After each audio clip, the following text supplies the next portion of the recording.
Hi guys, দেখেন আজকে ম্যাগির অবস্থা অনেক খারাপ, অনেক মেঘ লাগেছে, বৃষ্টি হচ্ছে দেখছি। দেখেন সে বৃষ্টি, রাস্তা ভিজে গিয়েছে। এই অবস্থায় আমাকে এখন অফিসে যেতে হবে, কিছু করার নেই। আসলে জব করাটা এরকমই অনেক কষ্টের, যত সব প্রতিকূলতা নেই, পরে জব করে যেতেই হয়। আমি এখন বের হবো, অনেক টেনশন নিয়ে বের হচ্ছে আসলে অফিসে।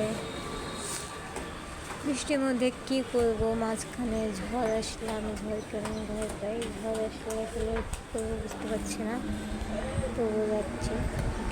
যখন যেন কোনো রাস্তায় কোনো প্রবলেম না হয়। আর যদি কাজ না থাকে, আপনারা যে যার ঘরে অবস্থান করেন সেটাই ভালো। দেখেন অনেক মেঘ, মনে হচ্ছে আকাশটা কালো মিশমিশ করছে মেঘে। ঠিক আছে গাইস, ভালো থাকবেন। ওরে বাবা, মেঘ দেখে ভয় পাচ্ছি। ঠিক আছে, আমি চলে যাবো, বাই।